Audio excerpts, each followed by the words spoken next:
Se escucha bien, licenciado. Buenas noches. Muy buenas noches, gusto en saludarles. Eh, ¿Qué soy ustedes? Lunes 12 de septiembre, como si nada ya vamos a estar eh, en fiestas patrias y después de eso, pues creo que el tiempo se nos va un poquito más preciso, ¿no? Entonces vamos a seguir avanzando el día de hoy con los contenidos del curso y de conformidad con lo que hemos venido trabajando, tuvimos a bien pues tener en las anteriores clases una introducción respecto a la etapa de conciliación. Esta etapa de conciliación es importante para nosotros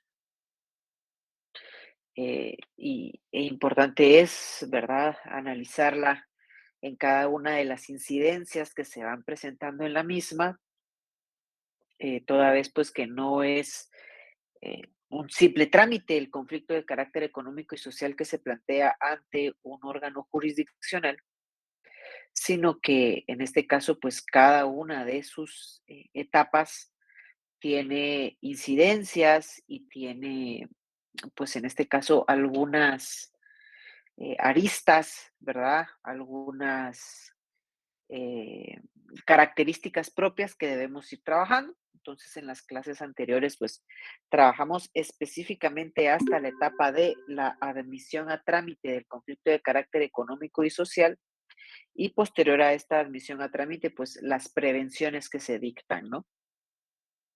Entonces, estábamos trabajando un poquito sobre, pues, el alcance de estas prevenciones en la clase anterior, ¿verdad? Y que las mismas, pues, abarcan tanto la prohibición para los patronos y trabajadores de tomar represalias entre ellos, y también abarca, pues, la prevención de que toda terminación de contrato de trabajo debe ser solicitada ante juez competente, ¿sí? La autoridad, en este caso patronal, no puede despedir de forma unilateral a un trabajador dentro de la tramitación de un conflicto de carácter económico y social, sino que una vez admitida a trámite la demanda colectiva, debe en este caso solicitar autorización para la terminación de los contratos de trabajo. Sí. Entonces, habíamos pues platicado, ¿verdad? La semana anterior que esta es una regla general, es una regla de aplicación general para los distintos casos que se vayan a presentar o posibles casos que se vayan a presentar de terminación de contratos de trabajo en el eh, periodo en el cual pues están dictadas prevenciones dentro de un conflicto de carácter económico y social. Pero ojo, ojo también con esto, ¿no? Mucho ojo con esto en el sentido que así como pues toda regla es general, también toda regla tiene su excepción, ¿sí? Toda regla tiene, pues en algunos casos, eh, ciertas excepciones legales que no la hacen aplicable a todos los casos, ¿sí?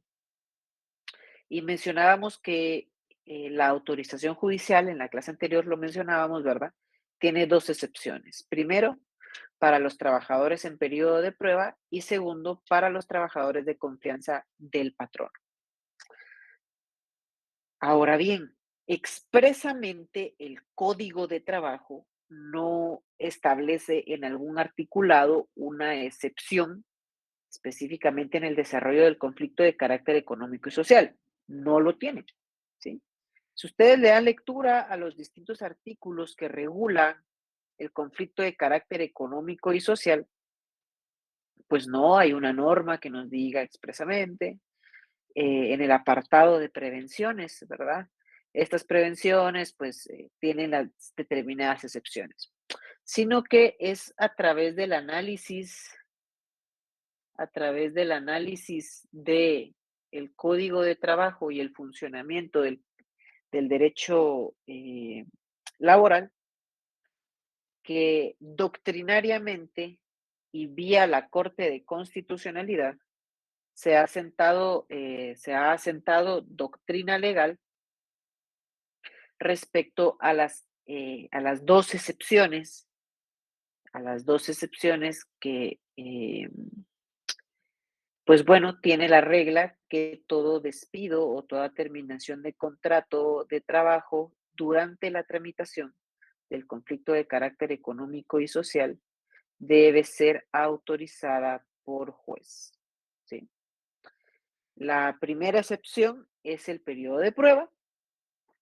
Esto pues pueden ver ustedes acá un extracto, ¿verdad?, de la doctrina legal de la Corte de Constitucionalidad, establecida en los expedientes 5630-2019, 6023-2018 y 1661-2018.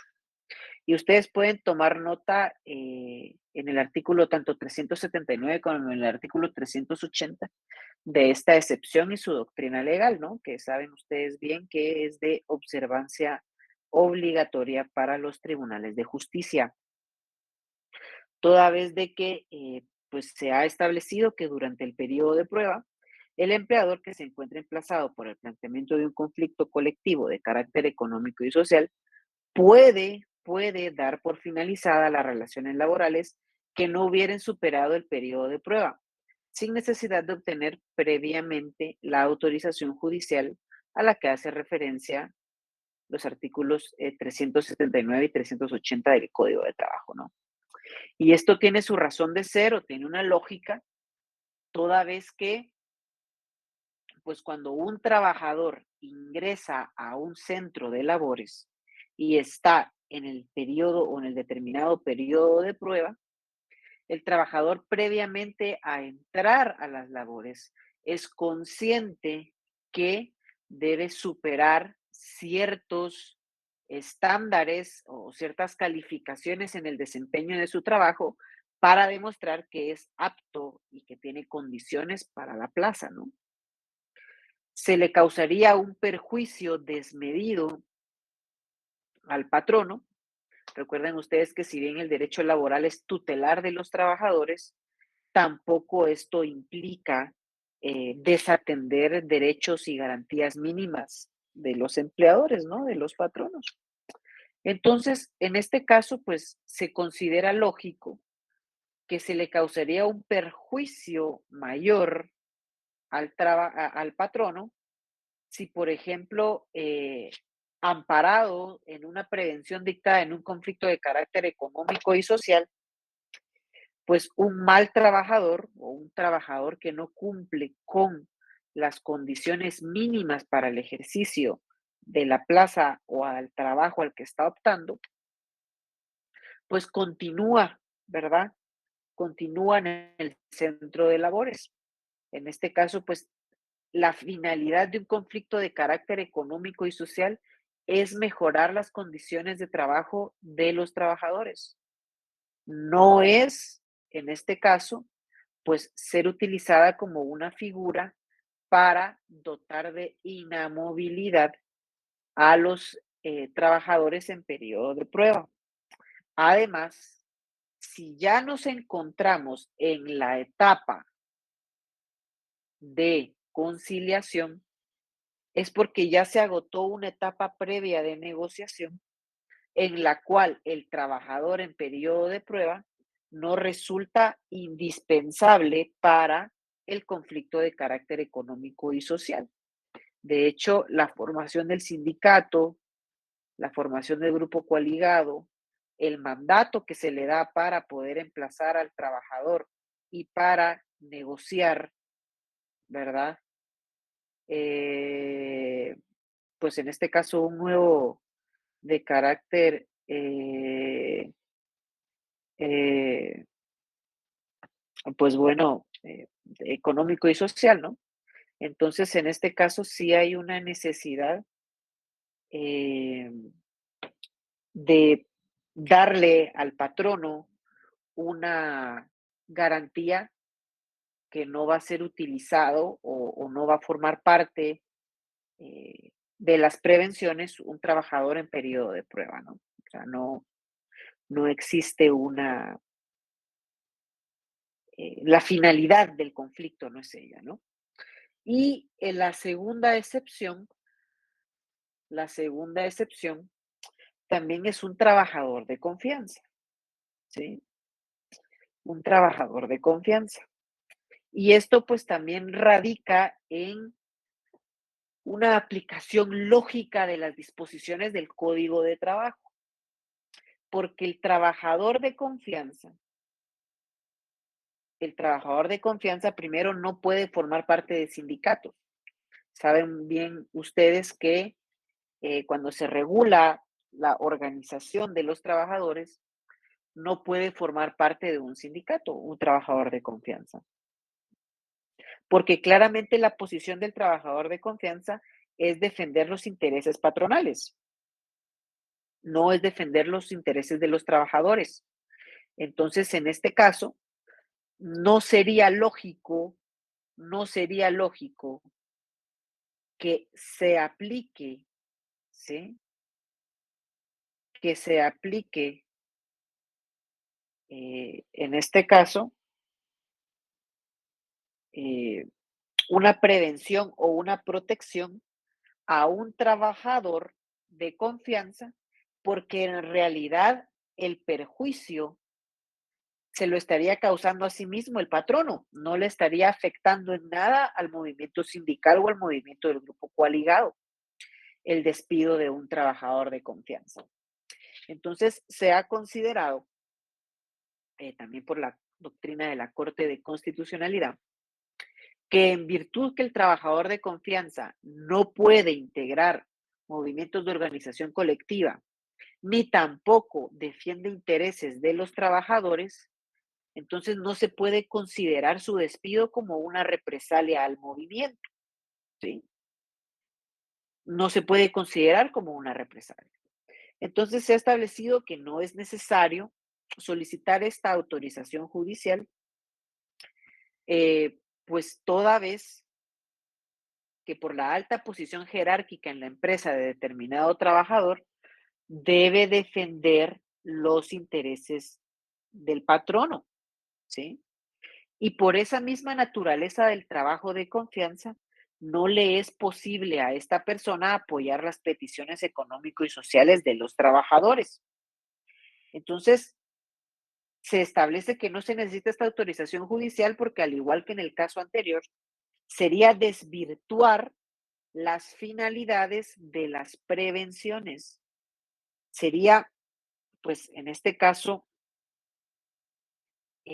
aplicar las prevenciones a sujetos, a trabajadores, de los cuales no es objetivo el conflicto de carácter económico y social, ¿sí? No es el objetivo de una prevención proteger a los trabajadores en periodo de prueba o a los trabajadores de confianza por la misma naturaleza de las funciones que ejercen, ¿sí? Por la misma naturaleza. Sergio Estuardo levantó la mano. Adelante, por favor. Gracias, licenciado. Con una consulta, ¿es- no es necesario el despido para un trabajador de confianza, pero ellos sí pueden alegar en algún momento ¿cómo se llama?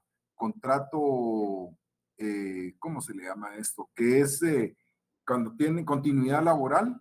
Claro, claro, eso por supuesto que lo pueden pedir, ¿verdad? Al tenor del Mm, artículo 26 del Código de Trabajo, en este caso, pues todo contrato se tiene, si es una institución o es una empresa con duración indefinida, pues todo contrato de trabajo se tiene pues prestado para, en este caso, también en un tiempo indefinido, ¿no? Y al ser un tiempo indefinido, en este caso, eh, pues bueno, gozan también del derecho de estabilidad laboral. Y si el trabajador pues considera que se le ha vulnerado esa estabilidad laboral, pues también depende mucho de los casos, porque por ejemplo, cuando se despide a una persona, la consecuencia legal del despido, si es injustificado, es la condena para el patrono de pagar su indemnización daños y perjuicios, y aparte de las obligaciones, claro está, de las prestaciones laborales proporcionales. Específicamente en instituciones del Estado, se cree que cuando hay un despido de cualquier trabajador, independientemente si es trabajador de confianza o no, también en un juicio ordinario se puede pedir la reinstalación del trabajador. Y ojo, no en todos los casos procede la reinstalación por invocar estabilidad laboral. Procede la reinstalación solo en casos donde el pacto colectivo u otro instrumento de normación colectiva establece ese derecho para los trabajadores, ¿sí? Establece ese derecho para los trabajadores. Pero, fuera de ello, un trabajador de confianza puede ser despedido y puede también demandar a su patrono por la vía ordinaria, ¿verdad? Solo que eso ya es derecho individual del trabajo para la restitución de sus derechos laborales y en todo caso, pues el pago de la indemnización, ¿no? Pero sí también lo puede pedir, Sergio. El trabajador de confianza puede pedir, pues todos los derechos, Gracias, ¿verdad? Luis. Que le asisten como trabajador. Ahora bien, mucho ojo con esto, que el incidente de terminación de contrato que vimos en la clase anterior tiene como finalidad demostrar que el despido, en este caso, o la terminación de contrato que pretende ejecutar,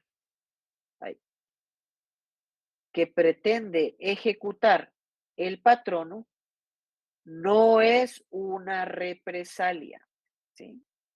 Lo único que se tiene que demostrar, y ya lo habíamos platicado en la clase anterior, en el incidente de terminación de contrato, es que el mismo no es una represalia por, en este caso, el movimiento sindical o el movimiento de grupo coaliado, ¿sí? No es una represalia. Y entonces toda la base probatoria y toda la argumentación debe girar en torno a demostrar que no es una represalia. Y como se los decía, ¿verdad? En la anterior clase, en este tipo de incidentes no se está comprobando la justicia o no del despido, ¿sí? No se está comprobando. Para eso está el derecho individual del trabajo, para eso está el juicio ordinario. Acá, en los incidentes de terminación de contrato,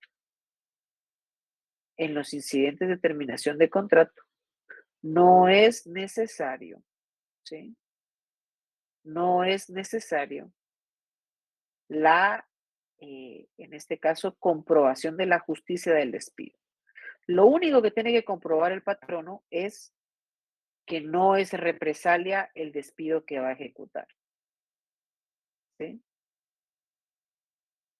Que no es que no es una represalia, ¿sí? Ahora bien, también el trabajador, ¿verdad? Al momento de darse la audiencia en este tipo de incidentes, tampoco debe demostrar, ¿verdad? Que el despido es injusto o es justo. Evidentemente, tampoco lo tiene que hacer. Lo que tiene que comprobar él es, en este caso, que el despido es una represalia por la formación del movimiento de trabajadores. Es lo único que se comprueba en este tipo de instancias, ¿ok? Para que tomen nota, en este caso, pues, en el ejercicio de su profesión, o también en las distintas evaluaciones a las que ustedes vayan a ser sometidos durante la carrera, ¿no? ¿Por qué? ¿Por qué?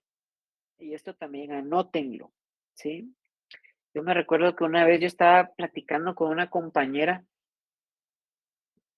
y todavía era estudiante yo, y estábamos estudiando procesal civil, específicamente los medios de prueba, y la duda era, pues, cómo se diferencia una presunción legal de una presunción humana. Ustedes han visto, han tenido la oportunidad de ver algunos memoriales, ¿no? que dentro de los medios de prueba casi sin falta todos ofrecen las presunciones legales y humanas que de los hechos se deriven. Y bueno, pues, ¿qué es una presunción legal, no? Una presunción legal es aquella que específicamente no es un hecho que se deba como tal probar, ¿no? O sea, yo no tengo que probar, en este caso, que el despido es una represalia, porque ya existe una presunción legal contenida en ese artículo 380 de forma implícita, que todo despido ejecutado durante la tramitación de un conflicto de carácter económico y social es efectivamente una represalia, ¿sí? Esa es una presunción legal contenida en el artículo 380. Entonces, ante esa presunción legal es que nosotros debemos probar que no lo es. ¿Y por qué es una presunción legal? ¿O cuál es la diferencia con un argumento simple en materia legal? Yo creo que esto ya lo vieron ustedes en procesal civil. Pero para recapitular, ¿verdad? ¿Por qué es una presunción? Porque ustedes saben que es un principio del derecho que todo argumento se prueba, ¿no? El que argumenta debe probar, ¿sí? Si usted al momento de realizar su demanda o al momento de realizar su incidente o su contestación de demanda o en la evacuación de audiencia, en los juicios de conocimiento, tanto en civil como en laboral, usted debe probar cada una de las afirmaciones, ¿no? Pero si la otra parte tampoco tiene una base probatoria fuerte y ninguno de los dos tiene una base probatoria, pues el juez tiene la facultad de dar como un hecho no probado este tópico, esta parte de la litis, porque no hay pues suficiente argumentación jurídica y pruebas para, en este caso, pues poder fallar y poder entrar a conocer el fondo de esa litis, ¿no? Eso es cuando es un argumento normal. Pero cuando estamos tratando de presunciones legales, la ley nos impone una carga de la prueba, ¿sí? Y aunque el patrono no pueda probar, por ejemplo, no, perdón, aunque el trabajador no pueda probar que la terminación de contrato es una represalia, pero el que tiene la carga de la prueba y el que está obligado a demostrar que no es una represalia es el patrono. Y si el patrono no tiene los elementos de prueba suficientes y el trabajador tampoco tiene los medios de prueba suficientes, al igual de los argumentos que les comentaba anteriormente, en este caso el resultado es diferente, porque existe una presunción legal, porque las presunciones legales admiten prueba en contrario. Solo esa, solo admiten prueba en contrario, pero no dice que se tengan que probar porque son una presunción. Es como en el derecho civil, ¿sí? De que aquel padre que se niegue a realizarse la prueba de ADN opera una presunción legal que él es el padre del menor, ¿sí? Entonces, en este caso, la presunción de represalia, y esa es una presunción legal, la presunción de represalia, debe ser comprobada o debe ser desvirtuada por el patrono al momento de plantear su incidente de terminación de contrato, ¿no? Indica esta doctrina legal, que también tomen nota ahí de los distintos fallos que vamos citando. El patrono emplazado que solicite la autorización judicial para dar por terminado un contrato de trabajo debe exponer y acreditar fehacientemente la razón que aduce para la destitución del trabajador, con el propósito de desvanecer la presunción relativa a que su decisión de despido constituye represalia. Y acá ustedes pueden ver el elemento clave de esta presunción legal, ¿no? Con el propósito de desvanecer, las presunciones se desvanecen, pero en caso de no hacerlo o que el trabajador tampoco pueda probar que es una represalia, opera inmediatamente la presunción, ¿sí? La presunción. O sea que todo la base probatoria en el incidente de terminación de contrato para fortalecer lo que vimos anteriormente debe girar en desvirtuar la presunción legal de que la terminación de contrato automáticamente es una represalia, ¿no? Y en este caso, pues los trabajadores comúnmente, por la posición en la desventaja que están, ¿verdad? No pueden comprobar que es una represalia lo que está haciendo el patrono. Pero por ello es de que la ley les da una protección especial, imponiendo la carga de la prueba al patrono para desvirtuar la presunción de que es una represalia. Si el patrono tiene malas pruebas, pues es una estrategia legal válida de el trabajador atacar las pruebas, no comprobar que es una represalia, sino decir, mire, las pruebas aportadas por el patrono no son suficientes para desvirtuar la presunción legal que la terminación de contrato que pretende ejecutar es una represalia. Y si no tiene una base fáctica fuerte el patrono, pues evidentemente la autorización de despido pues deberá ser declarada sin lugar, ¿no? Entonces, esto es como para que reflexionemos un poco respecto a las prevenciones y este incidente de terminación de contrato, ¿cuál es el objetivo central que debe probar? ¿Sí? Debe desvirtuar la presunción que es una represalia. ¿Tenemos alguna duda al respecto?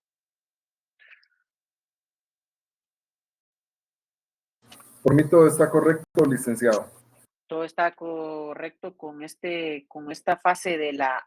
Vean ustedes que apenas estamos iniciando la etapa de conciliación. Y apenas la estamos iniciando. Apenas vamos por la admisión a trámite de, en este caso, la demanda colectiva y las prevenciones que se dictan y los 2 incidentes que pueden ocurrir derivado de las prevenciones que se dictan, ¿no? Todavía ni siquiera hemos conformado el Tribunal de Conciliación, pero es importante dedicarle un tiempo a conciencia a esta etapa porque son distintas incidencias que debemos manejar todas y todos, ¿no? Bueno, si no tenemos alguna duda, entonces el día de hoy pues dejaríamos la clase hasta acá, porque acá termina el tema o el tópico de la admisión a trámite y de las prevenciones, para ya entrar de lleno en la próxima clase a conocer lo relativo a, bueno, una vez admitimos a trámite y convocamos al Tribunal de Conciliación, ¿qué hacemos ahí? ¿Qué vamos a hacer ahí? ¿Y qué incidencias se pueden presentar en esa etapa? ¿Ok? Entonces, sí, con respecto al examen extemporáneo, ya recibí las respuestas, ya tengo que, compañeros, tengo que hacerles el examen extraordinario. Solo que este fin de semana fue muy complicado para mí a nivel personal. Sí, muy complicado. Entonces, espero yo ya salir de todo esto esta semana. Y ahorita con este, pues, famoso asueto del 15, pues ya poderles hacer una calendarización de su examen extraordinario y así pues logramos hacer el examen extraordinario este fin de semana que viene. Espero yo que no se vayan a la Shelafer los compañeros que tienen que hacer su examen extraordinario y si no, pues lo pueden hacer un momento ahí. Y ya después de eso, pues les publicaré las notas a todas y a todos, ¿no? Que ya tengo la mayoría de notas, solo me faltan los compañeros del examen extraordinario para, ya vieron ustedes que como no tenemos cartelera virtual, entonces es mejor mandar las notas juntas para evitar tener algún inconveniente, ¿verdad? Bueno, entonces tengan todas y todos ustedes una muy buena, noche, ¿ok? Buenas noches, Ya mejor. Buenas noches, licenciado. Nos vemos en Muchas Shela. gracias. licenciado. Buenas noches. Buenas noches. Licenciado, ¿se encuentra por ahí? Sí, aquí estoy. Que se mejore, Liz. Feliz noche. Muchas gracias.